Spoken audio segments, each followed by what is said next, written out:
Hi, welcome back to Little Victories, the video game podcast where we celebrate every win, no matter how small. I am your host, AndresPlays. Music is a big part of my life, so to be able to talk with a musician so passionate about his craft was an absolute delight for me. This conversation that you are about to hear with the abundantly talented composer Alpha Chrome Yayo lifted my spirits, made me learn about myself, and of course, about the whimsy and wonder of Promise Mascot Agency, one of my favorite games of the year. Please enjoy. Yeah, Alpha Chrome Yayo, thank you so much for being a part of this. As you know, I love Promise Mascot Agency. I love the game. I love the soundtrack. I love the story. I loved the vibes, which I see what you post on social media is a lot about the vibes, right? Which is such an imprecise, but at the same time, so truthful way to describe the music. Hey, thanks so much. Thank you first of all for talking to me. I love doing stuff like this, and I love seeing everything you post and your the energy you bring to the table, which is it's really infectious and awesome. Yes. Yeah, vibes are big for me, dude. I love vibes. I mean, I'm sitting in my studio and I'm surrounded by gear, which I Mhm. love. I'm really lucky to have cool instruments and stuff. But for me, vibes is kind of the most important and kind of ephemeral quality rather that Mhm. you can't really describe necessarily what it is, and it means something different to everybody else. But it's kind of important.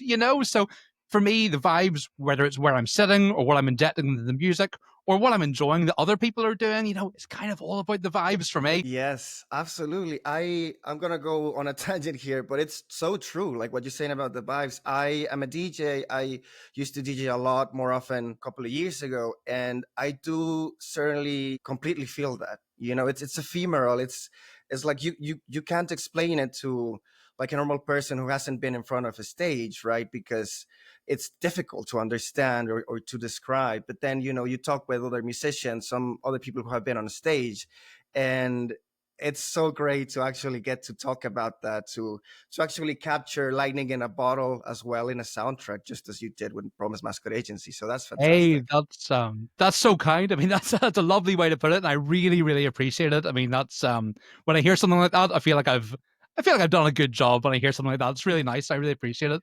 And yeah, DJing 100% is the realm of the vibes. I think I'm not really a DJ myself, although actually I did like a kind of a VGM themed DJ set at an arcade a couple of weeks back.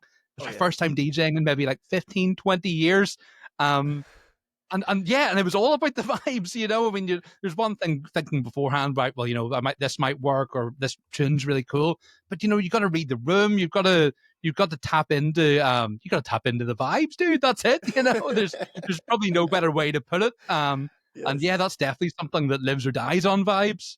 Absolutely. Yeah, yeah. And we will go on and talk a little bit more about the vibes and Promise Mascot Agency and the Showa era setting and all of that. But let's start at the beginning. What video games did you grow up with, if you would like to talk about? Yeah, sure thing. I mean, I'm of a certain age where my first video game experience was on the ZX Spectrum, the Sinclair ZX Spectrum, which was our like first family computer. So for anyone not familiar, everything ran off cassette tapes. So you'd have to put in a cassette tape, play this cassette tape to let a game load. I think it probably took like 10 minutes, but when you're 7 years old, it feels like an eternity. And then there's a good chance that it might not even work or anything. So I had to really work for those early gaming experiences. Yeah. The first game I remember playing was a game called Ant Attack, which by Quicksilver, I think, made it. It's not like a mega celebrated game, but I think there's a strong argument to be made that it was, if not the first, one of the first survival horror games. You're playing as like I think you're meant to be playing as like a young couple in it. I mean, you're kind of two very pixelated characters running Uh-huh. away from these giant ants and trying to I don't think there was combat. I think you're just hiding. I think you're hiding from the ants the entire time. I don't even know if there was a completion state or a game over stage other than getting bitten to death by giant ants. But it was cool. Um, Yeah. there wasn't really much sound design in that to speak of, but the first kind of game music that I fell in love with was probably Hmm. like Sonic the Hedgehog, Sonic 2, Streets of Rage. I mean, I was obsessed with Streets of Rage. I was obsessed with that music before I knew that game soundtracks or game composers were Yeah. even a thing. So that got Of hooked into course. me early. Yeah, absolutely. Sonic really did make a big impact on my life as well. And to this day, actually, they keep on Sonic Team. Even with their newer releases, they're really Oh trying to hell tap yeah. into that vibe that they nailed back in the '90s. Yeah, I mean, I think that's really interesting that you say it has a big impact to this day. And for me, it's exactly the same. You know, you get stuff, I mean, it was a while ago now, but like Sonic Mania coming out, and that soundtrack just simultaneously was so new and so fresh, but tapped into so much of what made the original stuff great, you know, and it's, yeah, there's no stopping it. It's great. It just rules. Absolutely, yes. Yeah, I'm very excited because you are the first musician that I interviewed for the podcast, right? For Little Oh, Victories. wow. I'm honored. No, of course, and I love musicians. I have great musicians who are friends of mine, pianists, guitarists, and I used to play the bass long ago. I should have kept I should have kept going with it, but whatever. I moved on to the DJ thing. But yeah, tapping into that, I wanted to ask you, when did you start learning and composing music? Well, it kind of like games all my life, really. Well, since I can remember anyway. I mean, when I was a young dude, like my parents have always Uh-huh. been and still are really supportive of my music and stuff. So I had like piano lessons and saxophone lessons when I was a little guy. And when I was a teenager, I had guitar lessons and stuff. And then, you know, as a grown up, I got more into synthesizers and stuff like that. But Yeah. I guess it was when I was around about like 14, 15, I started really getting into the compositional side of things. I studied music in school. I was Hmm. kind of put off it for a long time because, you know, teachers can be great. I mean, my wife's a teacher. My mom was a teacher for most of her working life. I have the highest respect for teachers, but not my music teacher. He was kind of a jerk, to put it mildly, and he put me off music for a long time. I think I remember him telling me at one point to never consider a career in music. So I kind of done it out of spite in a way, a Oh nice a my nice gosh. spite career. So that put me off for a while. But then, you know, I worked. I studied film and I worked in film, and then I worked in radio for a bit. That kind of brought me back around full circle. You know, working in audio to what I've always wanted to do, which is just make music. And now I'm doing it, and Uh-huh. this train ain't gonna stop ever. Absolutely, and I am so happy that it's not going to stop. As you said, I think spite is a powerful feeling, and I think what I told you the other day, I think on Blue Sky, right? We connected on Blue Sky last month when Promise Mascot Agency released, and I remember we've been talking, and I remember I replied to you one day like, can they make a sequel or a DLC or something just so you can keep on making more of these fantastic music? Oh, that was very kind. That was cool to read. Yeah. Yeah, I mean, you know, I like positive vibes, but at the same time, you're quite right. Spite is a good motivator. It is. Yeah, it is. Nothing wrong with a little bit of spite. Yeah, and what you just said about teachers, like I'm glad that you said that little caveat that of course teachers are some of the greatest selfless people that we have in the world, but also the a bad teacher can really make a number on you. That is correct. Yeah, I think Um, so. I mean, I guess every profession has its cool people and its jerks. I mean, that's just life. But you're totally right. That is one profession where that will make a big difference. You know, you're having real major impacts on people's lives, and hopefully, for the most part, it's a positive one. Um, yeah. but I guess though, even though that guy had a negative impact on me, then it worked out okay. You know, if Yes, I saw him in the exactly. street, I probably wouldn't have anything nice to say to him. I don't know. I'm not going to make any threats on here or anything. But you know, I guess it Yeah. all worked out in the end so far. Yes, exactly. All's well that ends well, right? And Exactly. That's a good. talking about that, the character of the teacher in Castle Maggi and Promise Mascot Agency is quite selfless and Oh, she's so active, right, cool. in the community. I think all of the characters are trying their best to make something out of a pretty bad situation, right? Corruption and all of that with the mayor. Yeah, I think so. Totally. You know, I think for me, I mean, different people will read different things into the games, but for me, that's a huge part of it. You know, it's full of it's a kind of it's a cursed town, and there's some dark stuff going on. Some Yeah. people, some nefarious people, but there's so much hope in it, you know. And it's Hmm. something that you've made reference to yourself, obviously, with what we're doing right now is little victories, and little victories are big for me. You know, celebrating every kind Yeah. of small win, that's really important to me. You know, I by all love that. means, people mess stuff up. Learn from the stuff you mess up, but celebrate the little victories always. They'll add up, dude. They'll add up. You know. Yes, yes, thank you for saying that, and I absolutely love it. You know, the content creation journey. I'm sure the your journey as a music composer. I was looking at your Bandcamp, and I have to say, I'm very blown away, right? Because as I said, you know, I connected with you with the Promise Mascot Agency soundtrack, but I listened to your to all of your discography as of now, and you have a sizable amount of singles and compositions. I'm very blown away by it. Oh, thank you so much. I mean, yeah, I do have a lot of music on there, and the fact that anyone would take enough time to listen to it means a lot because I know there's a lot on there. Yeah. Yeah, I mean, when I first started doing Alpha Chrome Yayoing, Hmm. I had at the back of my mind I wanted to compose professionally, but really I was doing it as a hobby. You know, when I first got into synthesizers and stuff, it was Hmm. to soundtrack Dungeons and Dragons games that I was running basically, and then I started sort of putting out my own music. And then just things snowballed from there. I always wanted for my job to be composing music, and now it Of is. course. But you know, again, it started from celebrating those small victories. It was started from, hey, you know, my friend saying that like organ music you wrote for our D&D game was cool. Then people Uh-huh. listening to Bandcamp, you know, listen to, like, buying my singles, buying my albums, getting in touch, just saying it's great, and building sort of community with other artists and stuff. You know, that all adds up. You know, that it becomes more than the sum of its parts. You know, it really does, and that's important to me. Yes, yeah, very well said. And going from a small victory to what I would say is a very big victory, sorry, is that That's so the collaboration with Kaizen Gameworks to work on the soundtrack of Promise Mascot Agency. How did that come about? Yeah, so they reached out to me. I think it was like 4 years ago now, something like that. So they were still relatively early in the development process and stuff. We'd connected on Twitter then, RIP. Yeah, I love it. I think like I mean I was and am a mega fan of their previous game, Paradise Killer. It Hmm. rules so much. I love the game. I love the soundtrack. Hmm. I think maybe I posted something about Paradise Killer on Twitter. I think maybe I played like a little keyboard version, a cover version of one of the songs, maybe something like that. So Uh-huh. we started chatting basically on Twitter. They Uh-huh. reached out to me and said, "Hey, can we have a meeting? We've got something we want to run past you."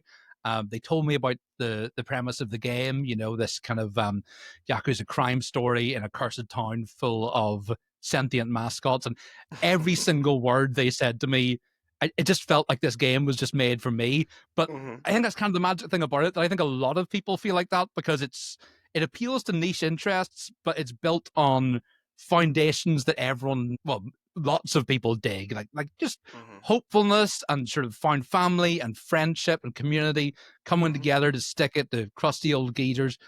If you're a cool dude or a cool girl, that's something that hopefully you'll get on board with. I hope I hope cool people like those cool ideas, and I certainly love those ideas. So you know, I couldn't say yes quick enough. I was so touched to be asked.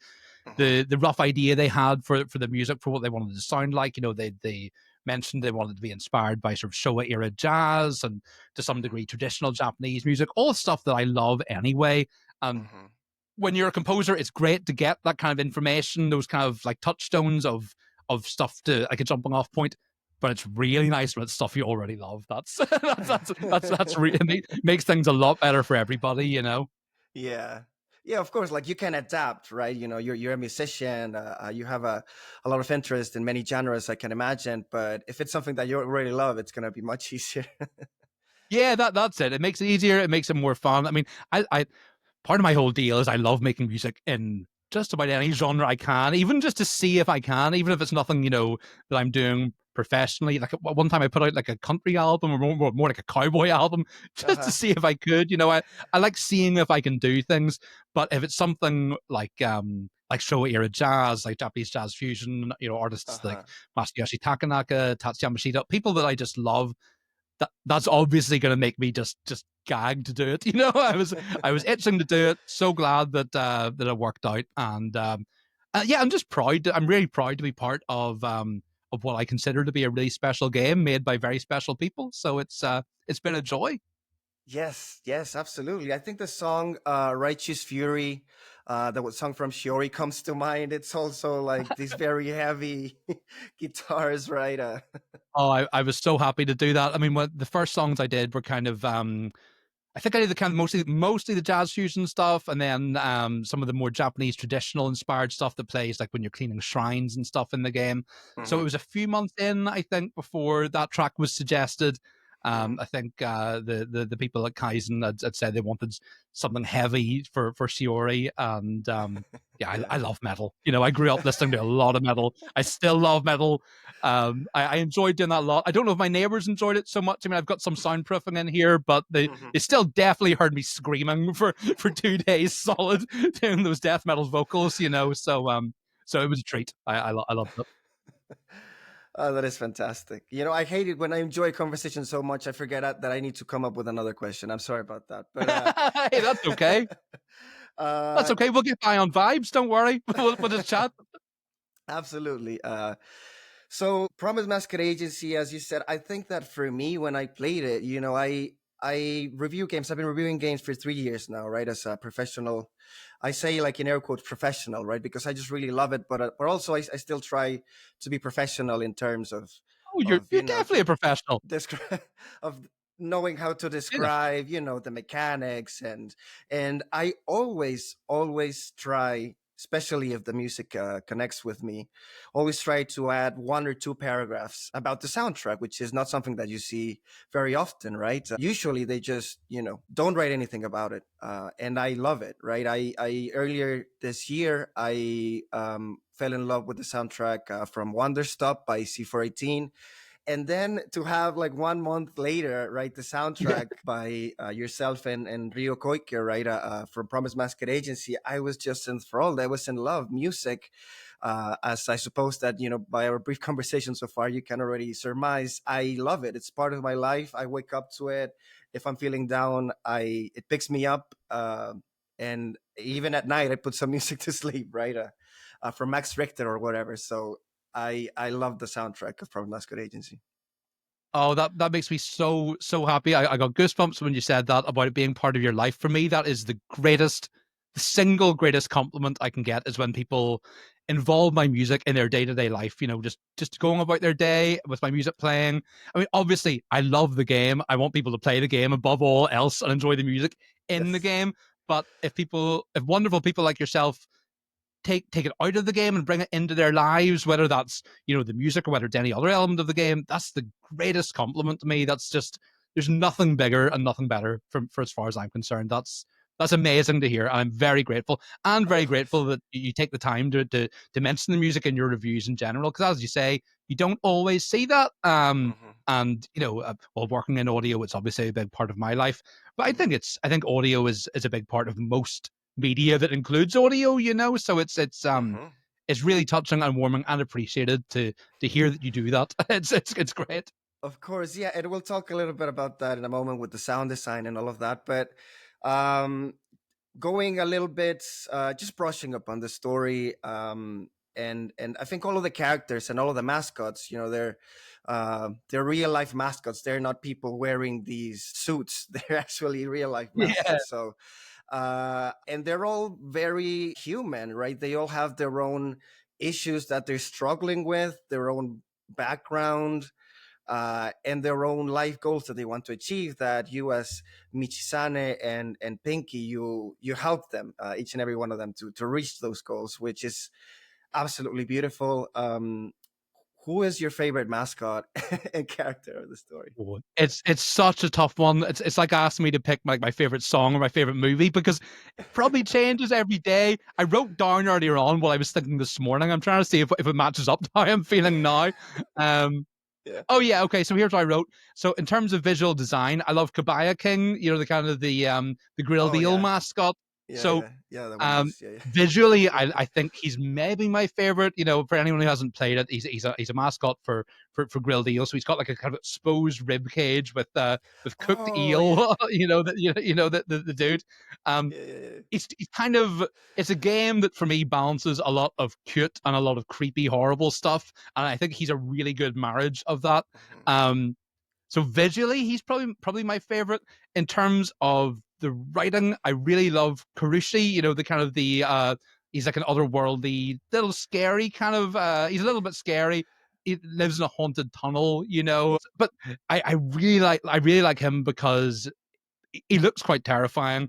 mhm, Um, and visually, you know, his surroundings are quite scary, but he also serves as a warning about the very real life dangers of burnout, you know. So his mhm, dialogue is mhm, kind of dripping in all this otherworldly metaphysical horror stuff, which does make me smile a lot, but it's also kind of grounded in real life trouble.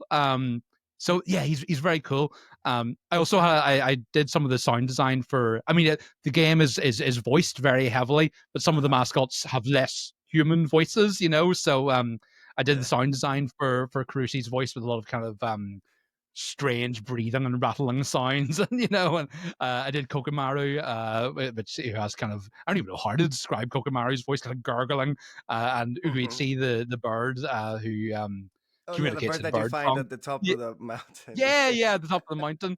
So they were fun to design for me. So I have kind of an attachment there as well. So I like those mascots, but you know, all in all, I'm probably going to be a basic bitch and pick Tofu because he's just so hard to resist.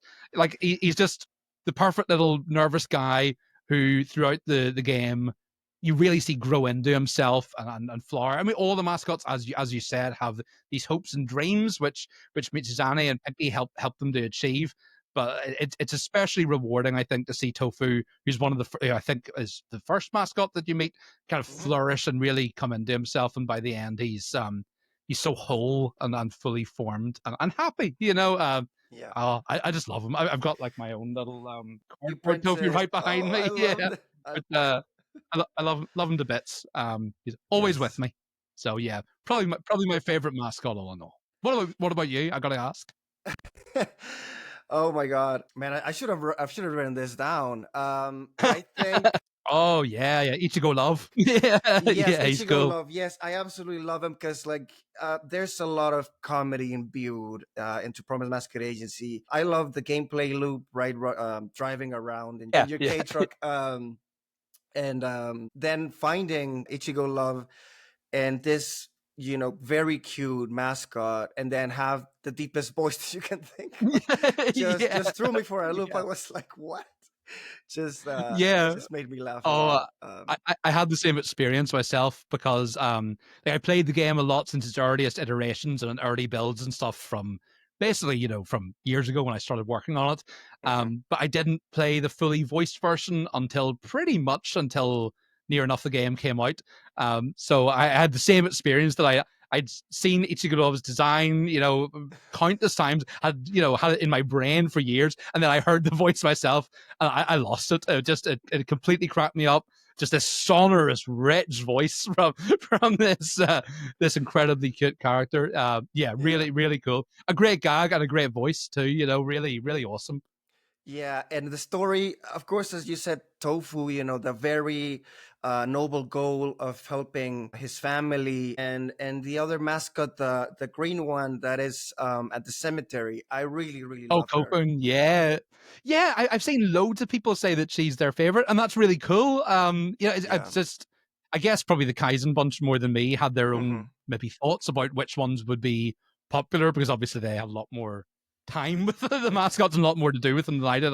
I just did Uh-huh. some sounds, but I was always curious myself. Since our first started working on the game, I was always curious about who would be a favorite, and Kofin seems to be a big fan favorite, which is very Hmm. cool. I mean, they're all Yeah. cool, really. You know? Yeah, they all have their appeal. I love all of them, right? Going back to the Love Hotel, and then you get to talk with each of them again, very human like, with conflicts, trying to pay the rent, trying to make money, and they're like mascots. It's just so surreal and so down to earth at the Yeah. same time. It's yeah. Oh, that's for me. That's a big part of what I love about the game myself. That it is so strange and surreal, but it's grounded in real world strife, Hmm. and real Hmm. world hope, by the same token. So yeah, that for me, I agree. I agree very much with that. That's a big part of why I love this game. I mean, even if Yeah. I had nothing to do with this game, I would love this game. I definitely would. Yes, absolutely. There are some games that I, yearly now, as I said, in 2023, 2024, that I've just absolutely fallen in love with. And I think I already know that Promise Mascot Agency is going to be one of them Oh, great, throughout the great. year and into the future as well. Oh, Um, that's the best thing to hear. That's super cool. yeah, no, you can count on it. And of course, this podcast is gonna be a part of it as well. What is a track? I know that you've already answered this question before on your, Reddit, Ask Me Anything, and on the post that you've made on Blue Sky that are pretty great, very informative, and very fun as well. The videos that you make. But what is the track that you listen to the most from Promise Mascot Agency? It's a weird one. The tracks that I listen to the most now are probably like some of my favorites are Kazumachi Nights. Yeah. I love Promises Lost, Promises Found, the vocal track which I did with a Japanese singer called Nas, who I just love Nos, yeah. so much. She's so awesome. I Hmm. listen to those tracks a lot now, but at the time when I made it, those tracks I probably listened to the least when I was making it because they were the quickest to make. So Wow. sometimes you can slave over one song for months, or you can have a track just fall out of your brain in the space of a couple of weeks or a couple of days or even a couple of hours if you're really lucky. So and those ones, those tracks were ones that just kind of worked. It wasn't. I wouldn't go so far as to say they were effortless, Hmm. but Hmm. there was less agonizing over them. There was less fiddling and tweaking for a long time. They just kind of happened. So they're the ones I listen to most now. The one that I listened to most during the time I was making it. Hmm. Oh, I don't know. Maybe some of the metal ones, purely because metal music, especially when I'm involving synthesizers and stuff, it's sometimes a little bit harder to do the mix and stuff. So I was listening to them a lot over and over again. Again, you mentioned Righteous Fury, Shiori's theme, which has like some death metal growls in it from yours truly. I had to listen to that a lot. And I had to scream a lot too, But hey, spending a couple of days screaming can be quite therapeutic. It's not the worst way to spend a couple of days. So but yeah, but I listen to them all now. I listen to Ryo Koike's songs from the game. He composed a bunch of tracks for the game too, and Hmm. they're all awesome. And I listen to them constantly. I Yeah. listen to them loads. I listen to my own music loads as well. I don't see that as an ego thing. I made this music because this is music that I wanted to hear in the game, and I dig it. I listen to it, and Rio's Hmm. music just rules. I mean, he's got the Hmm. track, the kind of enka track that plays in Bari Tai and a couple of other places in the game. I listen to that so much. I listen to it in my car. I listen in the evening if I'm, chilling on the sofa with my dog and stuff. It gets a lot of listens in my house, and it will continue to as well. Yeah, I was it's so amazing when artists, musicians such as yourselves, that like you support each other. I was looking at Ryo Koike's side of Promise Mascot Agency, right? Because for those who don't know, it's made by two composers, which is you and Ryo Koike, right? So I think that it's a great mix. Like you don't really feel like it's made by two people, and I will ask about it in a moment. But it's just fantastic to see. And then I saw on Rio Koike's side on Bandcamp that you were the one of the people who bought his side. So I like that warmed my heart. I was like, yes, that's Oh, amazing, that's right? good Like to hear. to see Yeah, I mean, your picture there. Yeah. it's I love Bandcamp, seeing the pictures under release, just seeing those. Well, I was going to say happy faces. They're not always happy, but it's good to see lots of supportive faces underneath Hmm. a release on Bandcamp, whether it's my own or anybody else's. And Hmm. yeah, of course, supporting other musicians, other artists, it's very important to me. We're all in it together. I don't Hmm. limit that to just musicians. I mean, all creative output from people like yourself to Thank you. anything, visual artists, musicians, actors, voice actors, everyone's doing, we're all in it together, and when one person wins, we all win, and when we all win, we all Hmm. really win. It's Yes. where it's good to stick together. It's good to support your peers. It's good to support the stuff that you enjoy, the stuff that brings you pleasure. Of It's good to course. support that in whatever way you can, whether that's financially, whether it's saying nice things, whether it's listening to the music in your car, whether it's telling your friends about it. Again, little victories. It all adds up. It all makes life better. Yeah, yeah, of course. Art in general. I think that the artistry on display in many indie games nowadays should not be overlooked, and that's why I try to do what I do. My presence in social media is pretty much trying to showcase more indie games for people to find out about. And Promise Oh Mascot yeah, I mean, Agency is one of them. I see it and I appreciate it so much, and I've learned about loads of cool people and cool stuff through yourself and through other people doing similar stuff. Lifting people up, supporting them, sharing what they're doing. It's Yeah, great. I love learning about cool. I just love learning about cool people doing cool things and then living in their world for a bit. yeah. It's how I spend my downtime, and indeed, during my working time. A lot of the time, I'm inspired by other stuff. You need juice in your brain to get the cogs going. The And inspiration, yeah. other people supply the inspiration. It's got to come from somewhere. So hell yeah, keep supporting it, one and all. It's the best way to live. Absolutely. And let me tell you, just because I was part of my research, I was listening to the soundtrack again, and the thing is that I did not, I did not know the name of the songs right while I was playing. But then I looked at your side, and you did some of the most fantastic songs. Mascot Dreams, very mellow. I think that I listen to that one very often. Suijo Sareta, is that how you? That's the one. Yeah, that's it. Yeah, the one in the very beginning. I think that as we were saying, Promise Mascot Agency has this very fine line that it's walking. It's a Yakuza story, but then has this real elements with the mascots and some very funny, like Pinky. Is such a fun character. Yeah, yeah, totally. In the face of uncertainty, she just like laughs at it. So I think that first song kind of encapsulates that feeling overall of what the Oh, game is about, right? Like it's some sort of mystery that like you're trying to crack the code to it. yeah, mystery is the word. And again, I mentioned earlier that when Kaizen first approached me, they had certain sort of touchstones, visual inspiration, audio inspiration, just stuff like Twin Peaks stuff, and movies like Sonatine, Hannibal, stuff like that. Stuff that's sort of in the crime kind of world, but has a mysterious element to it some of the time. A serious element and a comedic element, all this kind of stuff. So Hmm. it's almost like a puzzle for me trying to work out how that sounds, and that's my kind of puzzle. I love doing that kind of thing. You mentioned Sliho Sarita, which is it's the one of the first pieces of music that you hear. That was one of the first pieces of music that I made. I think it was one of the earliest pieces of music I made for the game. And it's a big favorite of mine too. It's one that Hmm. did take a long it took a long time. Hmm. I think I've got quite a few traditional Japanese instruments on it and stuff, which I was Hmm. probably still kind of learning to play at the time. I still am learning to play a bunch of them. Yeah. You're always learning stuff. So that one Hmm. took a long time. You mentioned Mascot Dreams, which I've seen a couple of people say that's their favorite one. That was one that was really quick. I think I did that in Chiho Sarita maybe took me 3 weeks.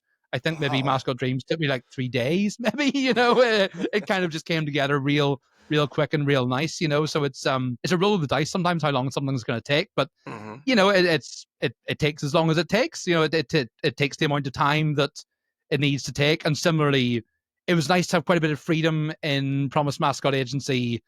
The tracks a lot of the time didn't need to be a certain length. So if a track should be 6 or 7 minutes long, it can be. If it needs to be 2 minutes long, it can be. Obviously, a lot of the time when you're composing for games, there's a bit more constriction. It's a bit more rigid how long things need to last before certain other music elements have to happen. Hmm. So this was one where there was quite a bit of breathing room, which is great. I mean, it means that I can kind of really spread my musical wings a little bit. So Yeah. it was a joy. Yes, yes, absolutely. I think I can really see, and it can really be reflected on the music overall. The last one that I wanted to mention was Tanuki Beats, with the crane. I Oh spent yeah, yeah. about 3 hours and I streamed it as well. Just I already had gotten the platinum. Like, I don't know why I was doing it, but I was just enjoying it so much. Like that whole process of positioning the crane in the right way, and the music, once again, just vibing to it, as we've been saying. I think that because I was streaming it, I was talking with people, and then I was talking about my experience with the game, and about my review and my thoughts, and time just slipped by, and I think that's probably the Wow. goal with these kind of Oh, totally. Well, for repetitive me songs, anyway. right? Yeah, yeah. I think so. Like, yeah, yeah. That one in particular, that was designed, with the crane game in mind. So it's kind of, it's not like a chip tune song, but it sounds like the kind of thing you might hear out of the speaker of a crane game. I Uh-huh. love crane games both in real life and in like the Yakuza series, the Like a Hmm. Dragon series, stuff like that. Yeah. So getting to write a tune for a crane game was very cool for me, and to hear Yeah. to hear that you're digging it and you played it for ages, that makes me real happy. I like that a lot, and I love the crane game in the game as well. I've played through the game a heap of times now. Hmm. I know I'm going to play through it a heap more times. My wife's playing through it at the minute, and I'm enjoying watching that. But yeah, sometimes I'll fire it up and just sit on the crane game for ages too because That's I just lovely. love. I love it. It's a fun game. It's really cool. Yeah. Yeah. Well, just honing in what you mentioned about the traditional Japanese instruments. You mentioned you made a Reddit Ask Me Anything a couple of weeks back with the team and yourself, and you mentioned you use these traditional Japanese instruments to reflect the Showa era setting of Promise Mascot Agency, and I made me think, like, when did your interest in Japanese culture start? It's a hard one. I think I was thinking about this earlier. I think truthfully, I think it was when there was this like TV commercial over here. I'm just outside Belfast in Northern Ireland, Hmm. and there's an Irish drink. A lot of people will have heard of Guinness. There's another stout here called Murphy's Irish Stout, which is great actually too. I haven't had it since I was like 16. I don't know, probably too young to be drinking stout. I should get it again. They had this advert here. So basically, it was this anime commercial for an Irish stout, which is like a weird dichotomy anyway. Hmm. It was insanely cool. It was like out. I guess this would have been like the early 2000s, maybe even a little bit earlier. I don't know.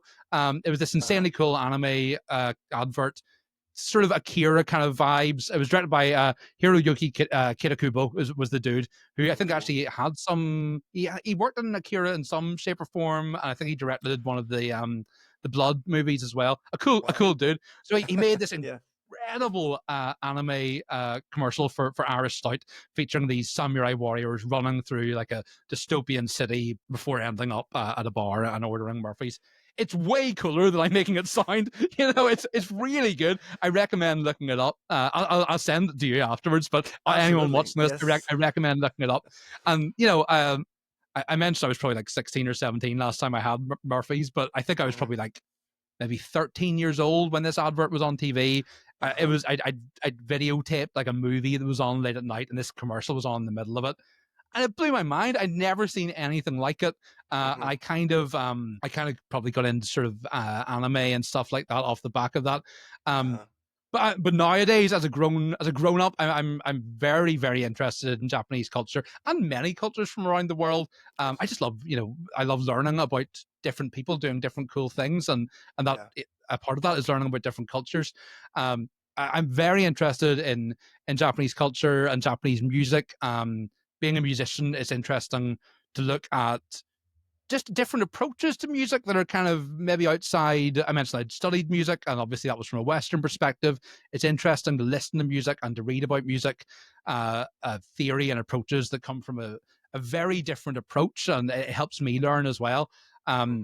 So that really bolstered, my interest. I think it's very important as well to me personally to shout out, my influences and stuff. There's Yeah. I think there's a lot of the stuff I do as in Promise Mascot Agency and in general, I am heavily influenced by lots of Japanese musicians, and I always want to show my deep appreciation and respect for the musicians that influenced me. So for Promise Mascot Agency, it was the for the Japanese Showa era jazz fusion kind of stuff. Lots of artists like Tatsuro Yamashita, Masayoshi Takanaka. I mean, seminal artists that maybe people will have heard of, especially in kind of city pop circles. Um, Uh-huh. Aside from that, I listen to a lot of Enka music. Again, music that I listen to a lot anyway, but it Mm-hmm. was good getting to listen to music and feel like I'm doing homework at the same time. I'm being a good boy. I'm doing the stuff that I want to do. So Yeah. artists like Meiko Kaji, who you can see acting in the amazing Lady Snowblood, which is a kick-ass movie. Also an esteemed musician and performer. Harumi Miyako, Jiro Atsumi, loads of just wonderful musicians. And then from the traditional Japanese side of things, I spent a lot of time listening to music and reading books by a shakuhachi master called Masayuki Koga, Mm-hmm. and learned so much from these books, and from his teachings in general, not just about the shakuhachi, but just about approaches to both playing music and just life. The shakuhachi is an instrument that has roots in kind of Zen practices and philosophy, and it's something that I really, throughout Promise Mascot Agency and just throughout my life, I've learned. I've enjoyed learning a bit more about it. Something that really stuck with me. Yeah. That a lot of shakuhachi masters have said the instrument is difficult to play. I mean, I'm not going to toot my own horn or flute too much, but I'm reasonably good at picking up a new instrument and being able to Mm-hmm. get a tune out of it. Shakuhachi is a very different story. It was very difficult to learn. Still to this day, I'll sometimes pick it up, and you need to sort of hold the instrument and your mouth at a very specific angle just to even get a sound out of it. A lot of the Oh, time, I'll pick it up and still I'll not get a sound out of it. It's okay when you're working on a soundtrack because I can do like a million takes if I want to, but yeah. it's very difficult still to pick it up and just play it. But I read a lot of different shakuhachi masters basically saying, just to enjoy that. And if you're not getting a sound, just enjoy the breathing aspect of it, and taking that time to spend with the instrument, to spend breathing, maybe Mm-hmm. walking around while you're breathing. And it's great just learning stuff like that. So yeah, I have a deep vested interest in Japanese culture. Which probably started with anime and this like Yeah. fun commercial, but it's grown far beyond that, and really taps into my own interest and belief in learning about everybody. Everyone, all cultures, well, most Yeah. cultures, probably all cultures, are doing something cool, that I want to know about. Yeah. And if I can learn from that, if I can be inspired by that, I feel deeply honored by that. That's something it's really important to me. Yes, thank you for that beautiful answer. I think it's very important, and I admire this way of thinking to always learn because then you get stuck in life, and also to honor the people that came before you and the influences that make us who we are. What you've mentioned, I've seen you mention these artists before in other ways, and I deeply appreciate that you mentioned them because their music is fantastic, right? From the '80s and even way back, I've listened to some of them. Cool, yeah. I love, yes, I love being receptive. A lot of people just go like on Spotify and just listen to their same, music that they listen to in high school, and they get stuck, in a rut. And I sometimes have been guilty of doing that as well. But I think that when I am most, I don't know, grateful with life and happy and excited is when I'm trying new things. Just once again, like Promise Mascot Agency or new music for me, right? Even if it's, older music, I, sometimes it feels like, as you said, in this ad, it's like you discover something for the first time and you feel like, where have you been all my life? It's a strange Yeah. feeling.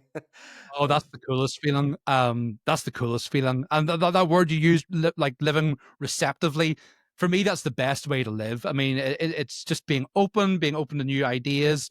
I mean, there are certain things that obviously people should not be open to. There are some terrible viewpoints out there, obviously, but Yeah, being yeah, open to sort of new art and new cultures, it's a great way to live.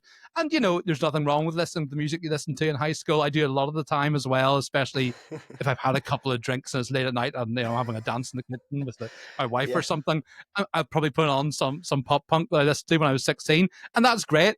But I think it's also very good to live receptively and respectively as well. Of course. Respectfully, that's the word I'm looking for. Yeah, respectful and receptive. Yeah. Yeah, being infatuated, right, with something Yes, that you have yes, never heard of before. I think it's a that beautiful is way to it. I live. mean, that is a great way to live. I love getting infatuated with stuff. I love finding a new thing and just going deep down a rabbit hole and living in that world for a bit. It's the coolest. It fires me up. I love it. Yeah, Yeah, great way to live. absolutely, and I think that goes to, I think, the last question regarding the soundtrack, and I think that one of the main things we mentioned it, the Showa era, the city pop, the jazz fusion influences that can clearly be felt and seen all throughout the game.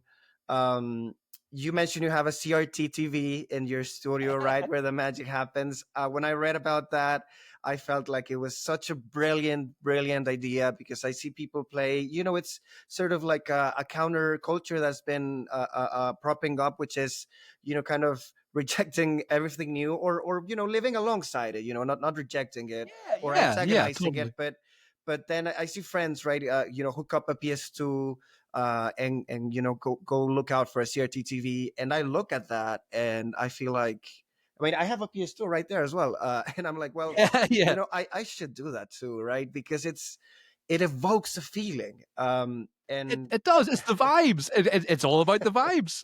Yeah. I love this. Yeah. Anyway, the question is, what? How did the idea come about to put on the CRT TV? Um, I don't really know. I've had it, like it's just out of shot. You can't see it, but I promise you it's there. There's a little CRT. I Uh huh. think that I bought that CRT. I probably bought it just to play games on. I think I probably thought, oh, I'll stick this in my studio, and when I'm not working, I can take 10 minutes, play a couple of games on it. I did that for a bit, and I still do that sometimes, and I love it. But what I found myself doing is I'd mentioned earlier Kaizen, for example, suggesting movies that might inspire the soundtrack and that inspired the game. Stuff Hmm. like Sonatine and Hanabi were a couple that I mentioned. Yakuza Apocalypse, Battles for the Honor and Humanity. Cool stuff again that I love anyway. Yeah. So what I find myself doing for Promise Mascot Agency, and indeed for my own music and other soundtracks I'm working on, I'll have this little CRT running with the sound off and just sort of playing movies, movies, sometimes game footage, even sometimes old commercials and stuff, just stuff that sort of taps into the vibe that I'm trying to capture, Hmm. and having that kind of visual inspiration kind of in my eye line while I'm playing synthesizers or keyboards or whatever. It really helps. We chatted earlier about the importance of vibes, and yeah, I've got loads of cool gear here and stuff, and it's really important to me. But Yeah. the CRT supplying the vibes is every bit as important as like this synthesizer here, or this rack of stuff I've got over here. It's an integral part to me at this stage. Um, it's so important. And it means I can still play games for 10 minutes if I want to as well on it, which is never a bad thing. Yeah. So it's a very important piece of kit for me. I Hmm. mentioned that I kind of studied and worked in film for a while. Hmm. Sort of visual stuff was always, audio is my main deal, but visual stuff is still kind of important to me, and it's kind of part and parcel. Again, the inspiration comes from somewhere, and it's great to be inspired by other music, but it's also great Hmm. to be inspired musically by stuff that isn't musical. It's great to be inspired by films. It's great to be inspired by your friends and family. It's great to be inspired by your own experiences or other people's experiences. It's all Yeah.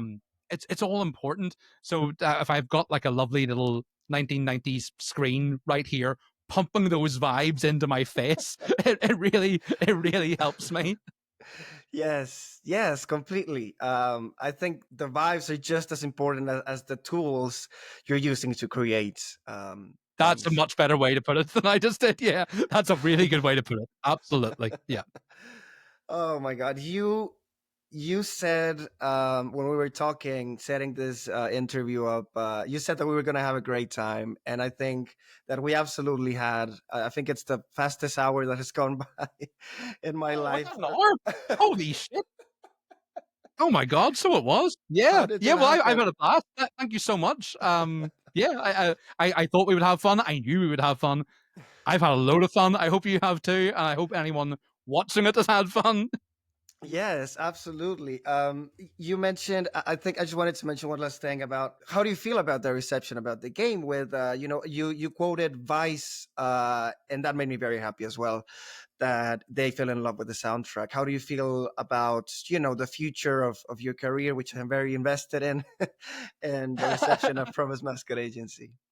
Oh, I feel great about it. You know, it's one of those things that uh, I lived with this music and with the knowledge of this game for a long time before it came out, and you never really know how these things are going to be received. And again, working as a composer, a lot of the time my work is buried under NDAs for a long time before it comes out, which is Hmm. part of the reason actually I release a lot of music myself on Bandcamp because then Uh-huh. I can put it out quickly. I don't have to wait and worry for too long about whether people will like it. But Hmm. yeah, the reception to Promise Mascot Agency has been amazing. You mentioned Vice. Sean from Vice said it's one of the best soundtracks in a video game. Period. I don't Yes. have tattoos. I would gladly tattoo that. I was gonna say my chest. I tattoo that on my face. I'm so happy about that quote. It's one of the single most wonderful things anybody has ever said about my music. I'm so grateful for it, and I'm so grateful for big reviews like that. But I'm also so grateful Hmm. for just people online or even that I meet on the street sometimes. Belfast's a small city, so some Uh-huh. people will say, oh hey, aren't you the dude who did the thing? That Wow. that counts for so much for me. Just anybody vibing with it, enjoying with it. I kind of always knew people would dig this game. I had Uh-huh. the most amount of faith in this game that anyone could possibly have from the minute that Kaizen told me about it. They're geniuses as far as I'm concerned, and wonderful people too, which really helps. I I agree. knew people were going to dig this game. Like I just couldn't imagine a world where people would not dig this game, but I didn't know how the soundtrack would go down because that's my deal. Um, Hmm. and the reception has been lovely. It's been so nice. I've read like every day people have been getting in touch with me about it, with kind words and stuff. And it's just wonderful, And I'm working as a composer full time now, and Hmm. it's certainly from that end of things. I've had a lot more future work coming my way, which is great and always much appreciated. So yeah, I'm delighted. I could not possibly be happier with the reception of the game. Hmm. I'm just I'm so proud, to be part of it as well. As I mentioned, there were things about the game that I didn't I didn't learn till later on, like when Ollie from Kaizen told me that Takaya Kuroda of Kiryu fame was going to be Of course. voicing Michizane. Hmm. I mean, that broke my brain. He told me on like a call, much like we're having now. He Uh-huh. played me like a clip of Kuroda-san saying "Promise Mascot Agency," Ah. and I just kind of froze. I think I said something like, What does this mean?" I think was the sentence that I said. I just couldn't believe it. I love the Yakuza games. And I love Kiryu as a character. I love Kuroda-san as an actor. When I first started making Alpha Chrome Yayo music, I was doing goofy songs inspired by the Yakuza series, and Hmm. it's a series that I think has fundamentally made me a better person. It's a really Yes. exchanging series. Um, yeah, it actually makes me quite emotional. Yeah, Yeah. so I feel like things have come full circle doing a soundtrack with Kuroda-san voicing Michi. It's just amazing. Yeah, and the response to it has been wonderful. So I'm delighted. I could not be happier. I'm so pleased, and it's led to Yes. cool stuff like us. I mean, without Promise Mascot Agency, you and I would not be having this wonderful conversation now. Indeed. Um, doing something, making something cool together, building a friendship. It's great, and that's all Yes. thanks to this game. It's really cool. So I'm so happy. I'm so pleased. Yeah, I'm Yeah. delighted. Of course. Yeah. Thank you so much for opening up. I do believe the Yakuza series is such an important IP video game series in today's world. To have a character like Ichiban, who is noble to the bone. Like he will always look for the best in people. And of course, that's made me tear up once or twice when I played it or when I think about it, because it's just such a noble way to live. And yeah. It totally is. It totally is. I could not agree more. I mean, Ichiban being a relatively new character in the series. When I first started playing the first game that he was in, I wasn't sure how much. I didn't know whether I would enjoy his presence as much as, say, Kiryu or Majima. Of course. My God, unbelievable! Those scenes about basically about it never being too late to chase your dreams and stuff. It's the best stuff. It's the best stuff out there. Even Yeah. when the supporting character Adachi at one point says to Ichiban, you got one life, aim true and fire away. That's the real shit. I mean, that's how to live your life, dude. I love that. It's the best. Yeah, and I think that this is the best note that we can end the conversation. Thank you so much for such a wonderful chat. I never know how these are gonna go, and I think that I've really had an amazing time. Thank you so much, Alpha Chrome Yayo, for Hey, being a part of this. thank you so much. Yeah. Thank you very much for having me. I've had the best time. Thanks so much to anyone who's watching. Yeah, play Promise Mascot Agency. It rules. Thank you very much. Really. Thank you so much to Alpha Chrome Yayo for his time, knowledge, and vibe, and to you for tuning in. Please consider liking, commenting, and subscribing if you like this podcast. It would mean a lot to me. See you in the next one.